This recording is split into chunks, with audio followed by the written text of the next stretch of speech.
Assalamualaikum warahmatullahi wabarakatuh. Selamat datang kembali di pembelajaran Pendidikan Pancasila dan Kewarganegaraan di kelas 10 bersama Ibu Siti Nuryani. Nah, jumpa lagi dalam pembelajaran PPKN. Kita masih dalam pembahasan mengenai ketentuan Undang-Undang Dasar Negara Republik Indonesia tahun 1945 dalam kehidupan berbangsa dan bernegara. Nah, sebelumnya kalian sudah menyelesaikan pembelajaran 3 sub pokok bahasan di poin A, B, dan C. Nah, saat ini kita akan melanjutkan ke poin D, yaitu tentang sistem pertahanan dan keamanan negara Republik Indonesia. Nah, wilayah Indonesia yang sangat luas ini membutuhkan sistem pertahanan dan keamanan untuk menjaga stabilitas nasional.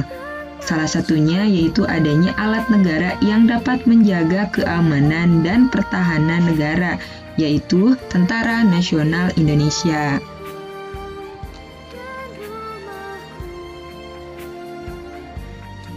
Sebagaimana kita ketahui bahwa kemerdekaan yang diproklamirkan oleh bangsa Indonesia tidak diraih dengan mudah. Pengorbanan nyawa, harta, tenaga, dan sebagainya mewarnai setiap perjuangan merebut kemerdekaan. Mengingat begitu besarnya pengorbanan yang telah diberikan oleh para pahlawan bangsa, sudah menjadi kewajiban kita sebagai warga negara untuk bisa mempertahankan kemerdekaan dan dengan berbagai macam cara.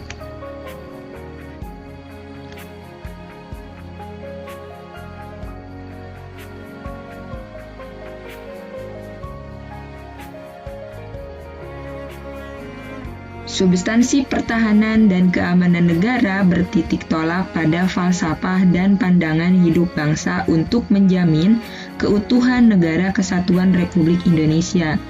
Pertahanan dan keamanan negara merupakan sebuah usaha untuk mewujudkan satu kesatuan pertahanan negara guna mencapai tujuan nasional. Nah, tujuan nasional itu sendiri terdapat dalam pembukaan Undang-Undang Dasar Negara Republik Indonesia tahun 1945 alinea keempat, yaitu yang pertama melindungi segenap bangsa dan seluruh tumpah darah Indonesia, memajukan kesejahteraan umum, mencerdaskan kehidupan bangsa, dan ikut serta melaksanakan ketertiban dunia yang berdasarkan kemerdekaan, perdamaian abadi, dan keadilan sosial.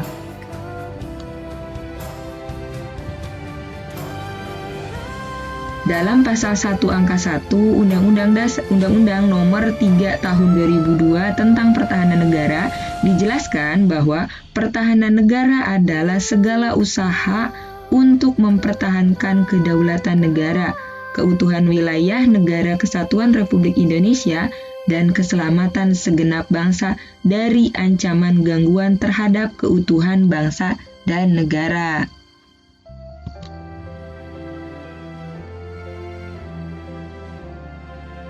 Nah, berikut ini adalah hakikat, dasar, tujuan, dan fungsi pertahanan negara sesuai bab 2 Undang-Undang Nomor 3 Tahun 2002.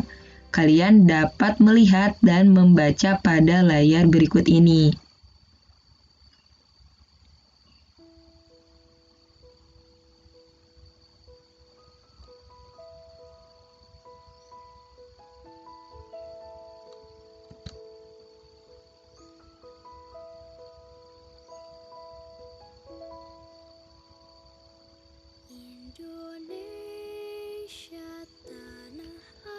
Nah, di sini juga dalam Undang-Undang Dasar 45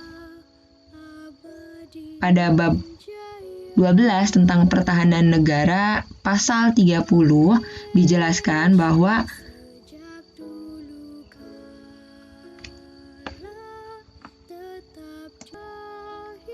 inti dari ketentuan tersebut menegaskan bahwa usaha pertahanan dan keamanan negara Indonesia merupakan tanggung jawab seluruh warga negara Indonesia.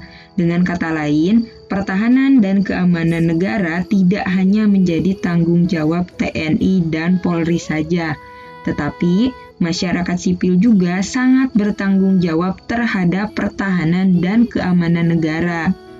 TNI dan Polri Manunggal bersama masyarakat sipil menjaga keutuhan NKRI.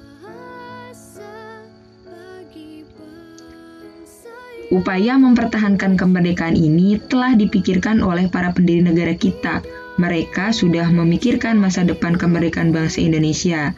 Para pendiri negara melalui sidang BPUPKI telah mencantumkan upaya pertahanan kemerdekaan.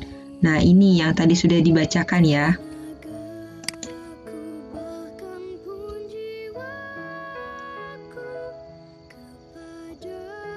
Dalam Undang-Undang Dasar Negara Republik Indonesia tahun 1945 juga memberikan gambaran bahwa usaha pertahanan dan keamanan negara dilaksanakan dengan menggunakan sistem pertahanan dan keamanan rakyat semesta atau yang disingkat dengan Sishan Kamrata. Dengan kata lain, Sishan Kamrata ini penyelenggaraannya didasarkan pada kesadaran akan hak dan kewajiban seluruh warga negara serta keyakinan akan ketentuan akan kekuatan sendiri untuk mempertahankan kelangsungan hidup bangsa dan negara Indonesia yang merdeka, bersatu, berdaulat, adil, dan makmur. Nah, sistem pertahanan dan keamanan negara ini bersifat semesta, yang mana bercirikan sebagai berikut. Yang pertama, kerakyatan, yaitu orientasinya pertahanan dan keamanan negara diabdikan oleh dan untuk kepentingan seluruh rakyat. Yang keduanya, kesemestaan, artinya yaitu seluruh sumber daya nasional didayagunakan bagi upaya pertahanan. Dan yang ketiga, kewilayahan, artinya gelar kekuatan pertahanan dilaksanakan secara menyebar di seluruh wilayah negara kesatuan Republik Indonesia sesuai dengan kondisi geografis sebagai negara kepulauan.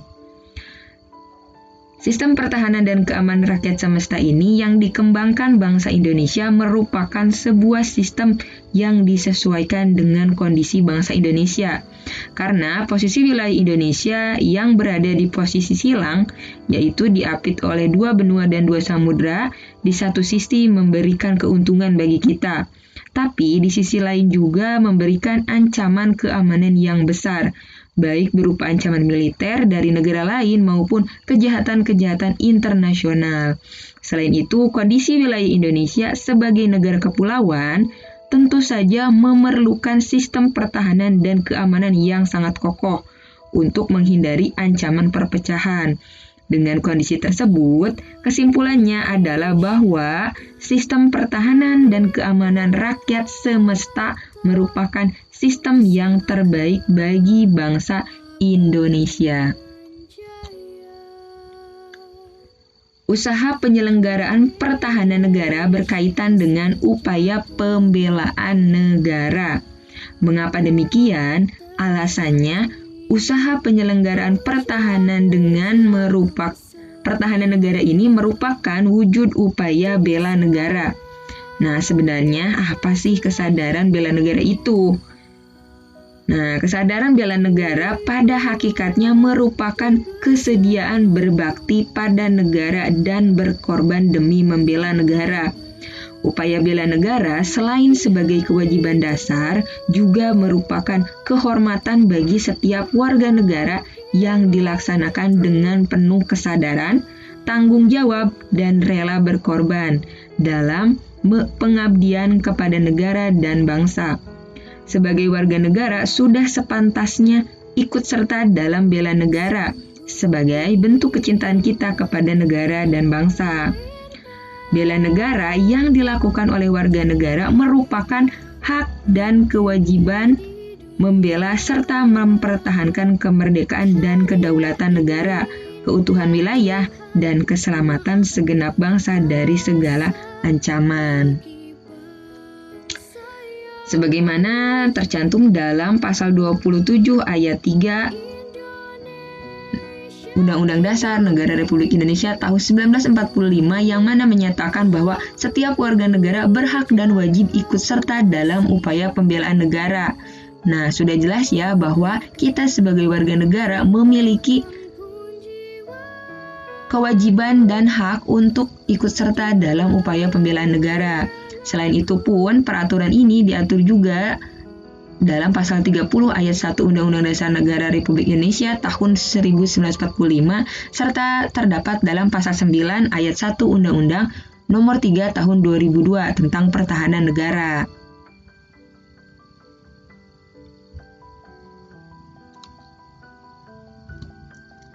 Nah, di sini kalian bisa melihat berbagai macam bentuk usaha bela negara yang dapat dilakukan. Nah, membela negara juga tidak harus dalam wujud perang ya, tetapi bisa juga diwujudkan dengan cara yang lain. Nah, ini bisa kalian lihat dalam layar berikut ini. Yang pertama, itu kita bisa melakukan contohnya seperti mengamankan lingkungan sekitar atau siskamling. Terus ikut serta membantu korban bencana, belajar pendidikan kewarganegaraan di sekolah. Kemudian bisa ikut serta juga dalam kegiatan ekstrakurikuler seperti Paskibra, PMR, dan Pramuka. Terus selain itu juga kalian bisa mengikuti atau yang ingin bercita-cita menjadi sebagai prajurit TNI dan mengikuti pelatihan dasar kemiliteran secara wajib. Kemudian yang terakhir yaitu dengan pengabdian sesuai dengan profesi keahlian masing-masing, baik itu sebagai dokter, atau sebagai guru dan sebagainya ya, dari berbagai macam profesi. Nah, dari beberapa bentuk atau contoh yang tadi sudah dijelaskan itu merupakan contoh-contoh bentuk usaha bela negara yang dapat kita lakukan ya. Jadi bela negara itu bukan berarti kita melakukan perang saja, namun kita juga bisa melakukan dengan cara-cara yang lain yang tadi sudah dijelaskan.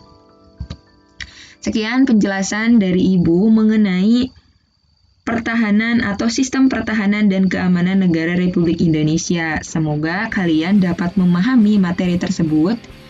Dan jika kalian kurang jelas, kalian bisa mencari referensi sebanyak-banyaknya untuk melengkapi pembelajaran pada pertemuan kali ini. Mohon maaf bila ada kekurangan. Sampai jumpa lagi dalam pembelajaran PPKN di minggu berikutnya. Assalamualaikum warahmatullahi wabarakatuh.